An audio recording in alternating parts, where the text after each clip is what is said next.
Vanna, October 2016.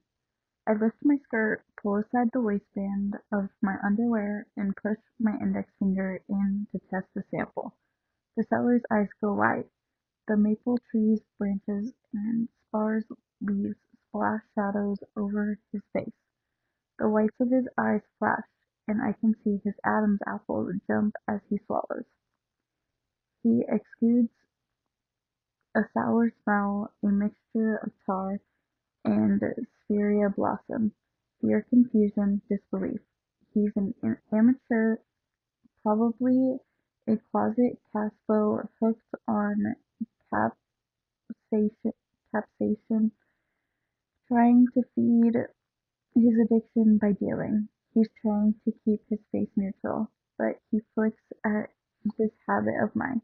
A beginner, probably shocked by the glimpse of my pubic hair too.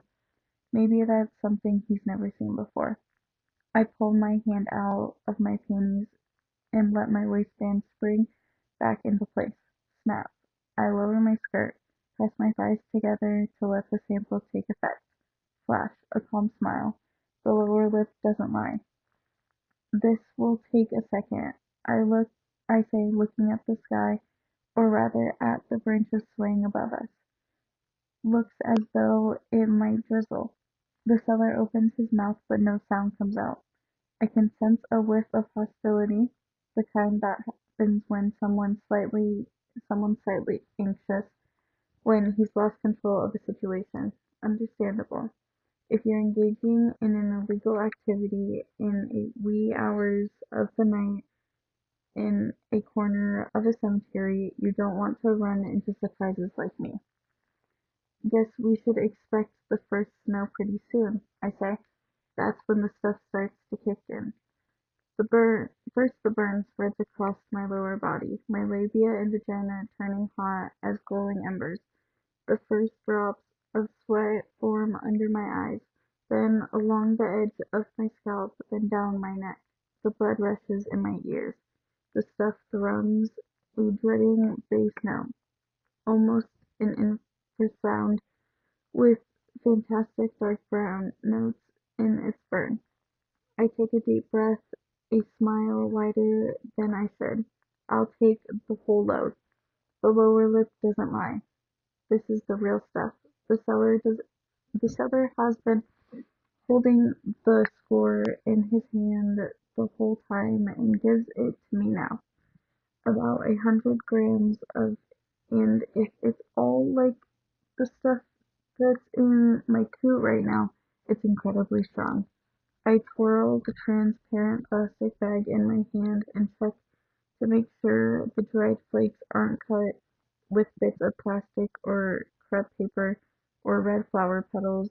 It doesn't look adulterated. He claims it's mega viper,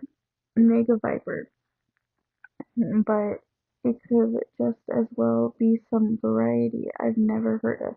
Judging by its potency, it's about 1,000,000 scovilles. This is one of the strongest scores. The capsi-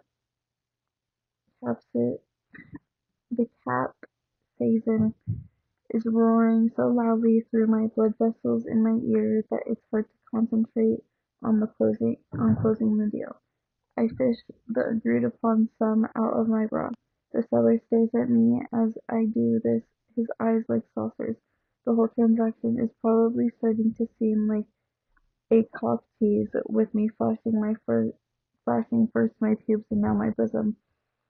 But if he's got any experience at all with this stuff, and even a little sense in his head, he knows that under no circumstances should he try to go poking his dick into a vagina where a mega viper is waiting to bite it. The nerve endings of a woman's genitals is sparse and for an erogenous zone, and of course a scrupulous avoid and of course I scrupulously avoid letting the sample touch my most sensitive spots, but if a man got a dose of capsaicin around his urethra, it would be quite a jolt. The seller takes the money, counts the bills out twice, separating them with mind-numbing exactness, finally nods and stuffs the cash into his breast pocket. I give my head a jerk. Get lost. He raises an eyebrow, runs his gaze up and down my body. He's putting out a candy-flavored smell, a ting of something almost like burnt sugar. I look at him in the eye without blinking and cross my arms over my chest in a firm negative. He shrugs and leaves, pushing the branches out of his way and strolling down the gravel path towards the cemetery gates with purposeful slowness.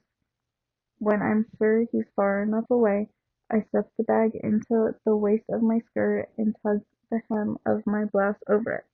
The blouse is a bit too tight to cover the lump. It's not, but it's likely to not show up on in any surveillance video.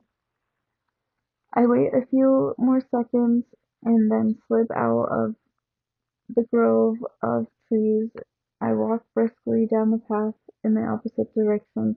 There aren't many cameras at the cemetery, and they check film only when they know something suspicious has happened.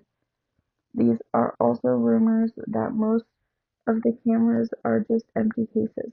Still, I try to look as if I have a purpose. If someone asks what I'm doing in a particular cemetery and why I'm here in the middle of the night, I have an excellent explanation.